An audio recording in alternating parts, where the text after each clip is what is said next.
Deci am sărit înaintea Domnului în post pentru el și am să cer Domnului să-mi clarifice situația. A intrat în post. Și după 2 zile de post, i s-a dat o vedenie.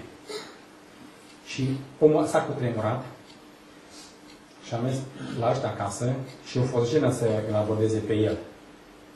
Și am mers mai întâi la ea, soția lui. Ce măi, femeie, măi? Zice, voi știți ce aveți în casa asta? Zice. Și mi-a arătat Domnul ce în vedenie, zice. Sunt, zice, un fel de omuleți cam atâta de mari, zice. Așa, foarte urâți și ciudați. Dar ce-s mulți, ca fugicile. Și umblă pe ăsta, totul pe în casa voastră, zice.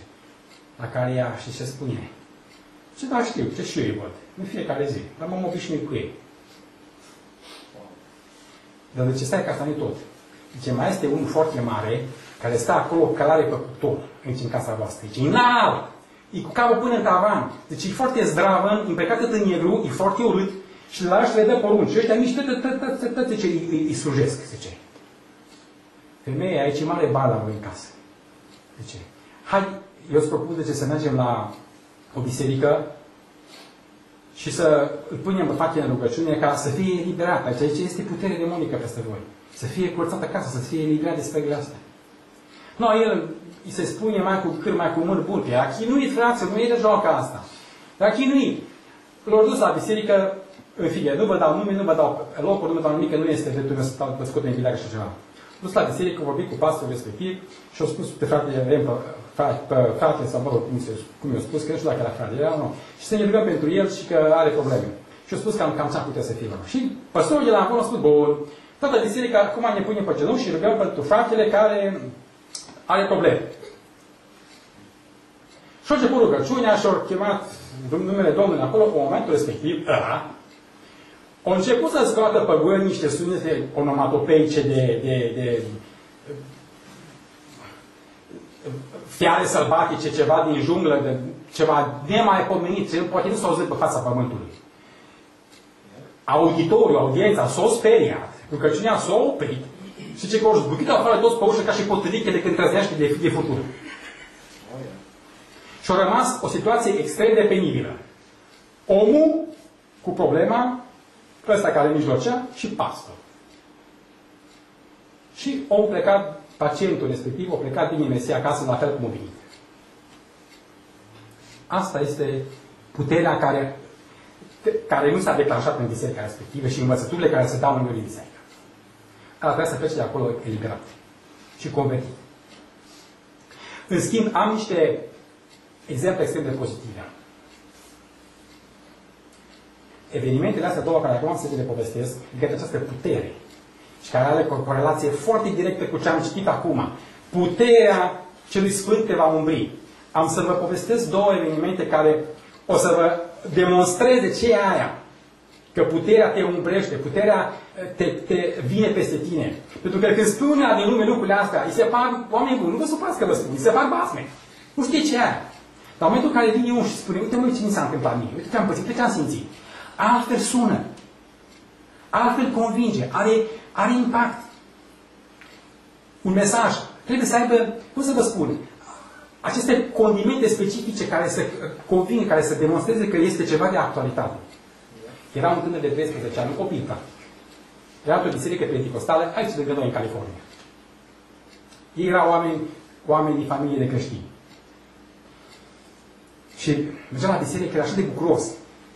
Fiecare duminică, oare acum Domnul ce va face? Ce descoperire va face? Deci abia aștepta prezența Domnului. Și în duminica aia, eu vă spun descrierea lui.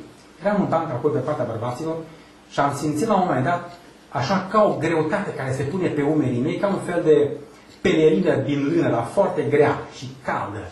Și am văzut pe cineva să joacă cu mine, din tinerii acolo și m-am văzut că din nimeni. Și atunci am încercat să mișc mâinile și picioarele. Pur și simplu, ce nu ne-a putea mișca. Parcă erau băgate undeva într-o apă adâncă și foarte... parcă ni s-au blocat.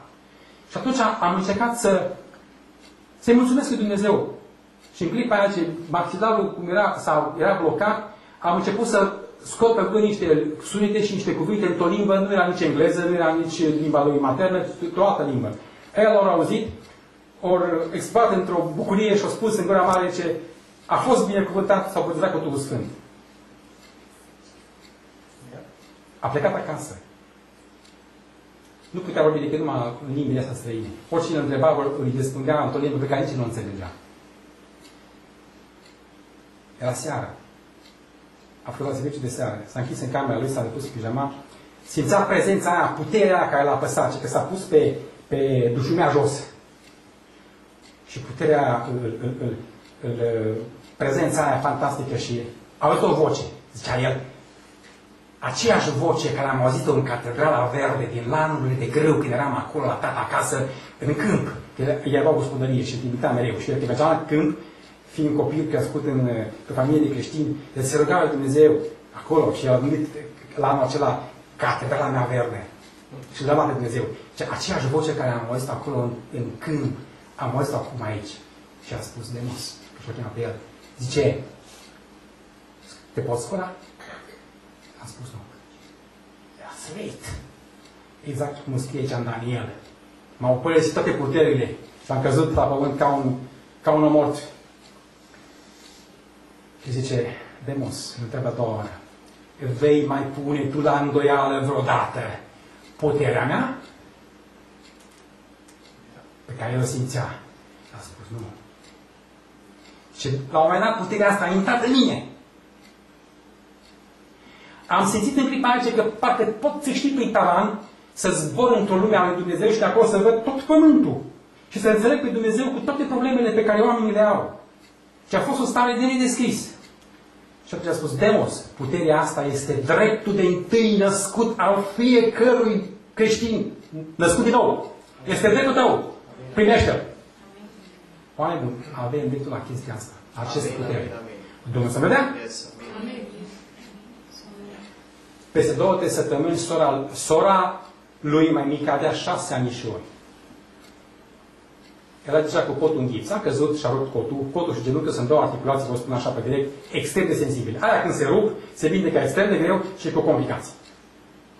Doctorul din vremea aia, era anii 1926, 30, cam așa ceva, tehnica medicală era mult mai înapoiată decât ce acum. Și doctorul da șanse, zice, 10-20% maxim poți recupera din funcția cotului. Că vă dați seama, un cot, dacă rămâne în poziția asta, cum mai mușu mâna aia?